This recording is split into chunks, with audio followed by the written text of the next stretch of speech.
तो एक दिन ऐसा हुआ कि जैसे ही मैं यूनिवर्सिटी गया तो एक अजीब किस्म की हलचल मची हुई थी। एक बंदी वहाँ पे बैठ के रो रही है, दूसरी बंदी वहाँ पे परेशान है, 3 बंदे इसको संभाल रहे हैं, 4 बंदे उसको संभाल रहे हैं। तो मालूम करने पे पता चला कि एक पेज बना है आई एम चिक्स के नाम से, जिस पे लड़कियों की पिक्चर्स लीक हुई हैं। अब आजकल के हिसाब से अगर मैं बात करूंगा तो आपको लगेगा शायद नोट्स जो है वो लीक हो गए थे, लेकिन नोट्स नहीं लीक हुए थे। उस वक्त अगर नॉर्मल प्रोफाइल पिक्चर भी किसी की गलत पेज पे चली जाती थी, that used to be a huge deal, क्योंकि जब भी कोई नई टेक्नोलॉजी आती है तो उसका सबसे पहले गलत इस्तेमाल किया जाता है और उसके बाद जो है वो चीज़ें नॉर्मलाइजेशन की तरफ चली जाती हैं और लोग इस चीज़ के साथ नॉर्मल हो जाते हैं। लेकिन जब ये वाक़या हुआ तो बहुत से लोगों ने बड़ी सीआईडी की कोशिश की, बड़ा जो है इधर उधर हाथ मारे, 1-2 बंदों पे शक भी नज़र आया कि मतलब इन्होंने शायद किया होगा, लेकिन खैर उसका कोई पता ना चला कि ये बेसिकली किया किसने था। तो कुछ दिनों बाद खैर मैं वैसे ही जो है कंप्यूटर लैब किया कुछ काम के लिए, एंड जब मैंने उधर का ब्राउज़र ओपन किया तो मेरे सामने फेसबुक का पेज ओपन हो गया।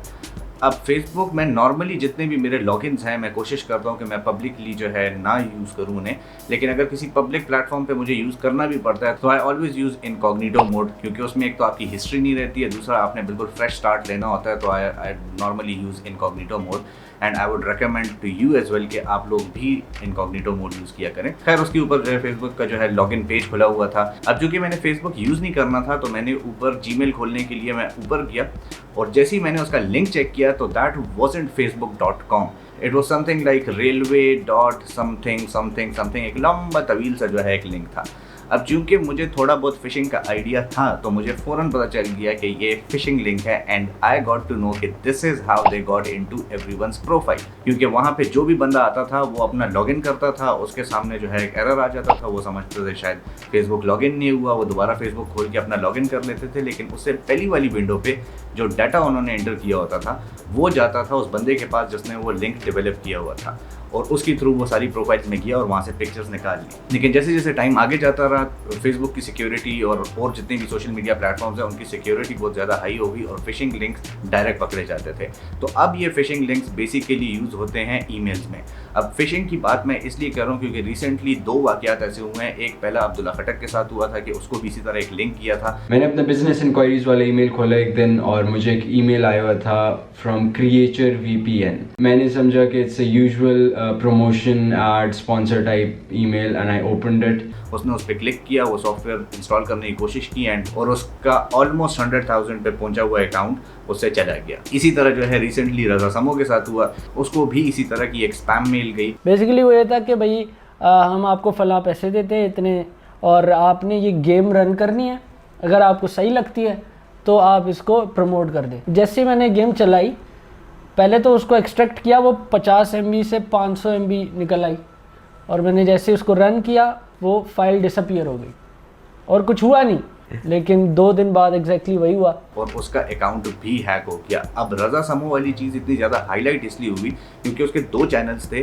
और दोनों को मिला के 1.5 मिलियन से ज़्यादा सब्सक्राइबर्स थे उसके ऊपर एंड फिर जो है उसकी हाइप चली एंड उसको वापस अपना चैनल भी मिल गया, उसको मोनेटाइजेशन भी वापस आ गई। लेकिन इस फिशिंग का बेसिकली कॉन्सेप्ट क्या है, that is very necessary for me and you to understand, क्योंकि this is how you can actually secure your all accounts और आप इस किस्म के स्कैम में ना आए।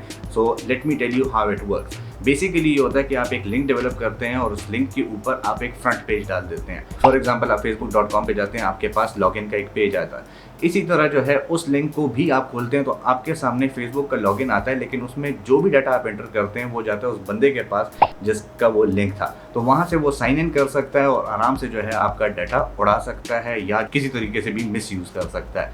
अभी बीच में इवन एक और कॉन्सेप्ट बहुत ज़्यादा इन हो गया था, दैट वॉज रैंसमवेयर। रैंसमवेयर में ये होता था कि वो आपकी एक आईडी ब्लॉक कर देते थे और फिर आपसे पैसे मांगते थे या आपका डाटा जो है वो हैक कर लेते थे और फिर आपसे पैसे मांगते थे। जब तक आप पैसे नहीं देते थे आप अपने डाटा को भी एक्सेस नहीं कर सकते थे। अब सवाल ये है कि इससे बचा कैसे जाए। अब इसकी 2-3 चीज़ें हैं जिसके थ्रू जो है आप इससे बच सकते हैं और वो आपको करने होते हैं पहले से। मतलब एक दफ़ा ये काम हो गया फिर इसको वापस रिकवर करना बहुत ज़्यादा मुश्किल हो जाता है। तो बेहतर ये है कि आप शुरू से इस चीज़ के लिए मेंटली जो है प्रिपेयर्ड रहें और आप अपना काम जो है वो पहले से करके रखें। तो सबसे पहले तो आजकल तकरीबन हर सोशल मीडिया प्लेटफॉर्म पे या किसी भी चीज़ को अगर आप साइन इन करते हैं, चाहे आपका जीमेल है, आपका फेसबुक है, इंस्टाग्राम है, उसमें 2 स्टेप्स ऑथेंटिकेशन का एक आपके पास ऑप्शन आता है। जिसको 2 स्टेप ऑथेंटिकेशन भी कहते हैं, 2 स्टेप वेरिफिकेशन भी कहते हैं। उसमें ये होता है कि एक तो आपने लॉगिन पासवर्ड दिया, दैट इज स्टेप 1। सेकेंडली उसमें ये होता है कि या आप अपनी ईमेल के साथ या अपने मोबाइल के साथ उसको कनेक्ट कर लेते हैं, उसके ऊपर या आपको जो है एक कोड आ जाता है जो आप जब तक नहीं डालते हैं तब तक आप साइन इन नहीं कर सकते। तो अगर फिशिंग में आपसे किसी ने प्रोफाइल का पासवर्ड ले भी लिया है, वो तब तक साइन इन नहीं कर सकेंगे जब तक आपके फ़ोन पे आया हुआ कोड उनको नहीं मिलता। तो इट्स बेस्ट वे कि आप एक इसको यूज़ करें। दूसरा इसमें यह है कि आप हमेशा अपने पासवर्ड्स रेगुलरली चेंज करें, क्योंकि अगर आप वीकली बेसिस पे नहीं कर सकते तो एटलीस्ट मंथली बेसिस पे या क्वार्टरली बेसिस पे तो खामखा चेंज किया करें, ताकि अगर पीछे किसी डिवाइस में आपका लॉगिन रह भी चुका है या किसी के हाथ लग भी गया है तो आप फिर भी उसको सिक्योर रख सकते हैं। तीसरा और सबसे टेक्निकल चीज़ जिसका आपने बहुत ज़्यादा ख्याल रखना है, दैट इज़ कि अगर आपको कोई ईमेल आती है, फॉर एग्जांपल आपको आया कि जीमेल से आपको एक ईमेल आई है, तो अब जो जीमेल का तरीक़ाकार है ईमेल बनाने का, वो बनाना बहुत आसान है। उसमें आपको लोगोस भी नज़र आएंगे, उसमें आपको बटन्स भी उसी तरह नज़र आएंगे, उसके फॉन्ट्स वगैरह हर चीज़ एग्जैक्टली उस तरह होगी जिस तरह जीमेल आपको ईमेल करता है। लेकिन आपने ये करना है कि आपने हमेशा उसका ईमेल एड्रेस चेक करना है कि अगर जीमेल से आपको मैसेज आता है तो वो @gmail होगा या जीमेल का जो अपना ऑफिशियल ईमेल एड्रेस है उससे आएगा। फॉर एग्जांपल आपको फेसबुक करता है तो @facebook.com से जो है आपको ईमेल आएगी, या जो है अगर इंस्टा से आ रही है तो @insta से या जो उनका सपोर्ट सेंटर है उससे आपको आएगी। अगर आपके साथ कोई स्पैम कर रहा है तो उसमें ये होगा कि वो gmail @something.com जो है वो xyz.com जो है वो आपको ईमेल करेंगे। सो ऑलवेज चेक, जब भी आप कोई डाटा शेयर कर रहे हो, किसी भी लिंक को क्लिक कर रहे हो, उससे पहले ईमेल ज़रूर चेक कर लेना कि वो वाकई में जो है सही ऑथेंटिक जगह से आया है कि नहीं आया, क्योंकि this is the only way कि आप उसको आइडेंटिफाई कर सकते हैं। तो ये कुछ चीज़ें हैं जिसका ज़रूर ख्याल रखें, क्योंकि रज़ा समो को शायद उसका वापस मिल गया। अब्दुल्ला खटक का इतना PR था कि उसने अपना दूसरा चैनल बना के 50 के उसने फिर क्रॉस कर लिया। लेकिन अगर आपके साथ या मेरे साथ ये काम होता है तो भाई हम तो गए।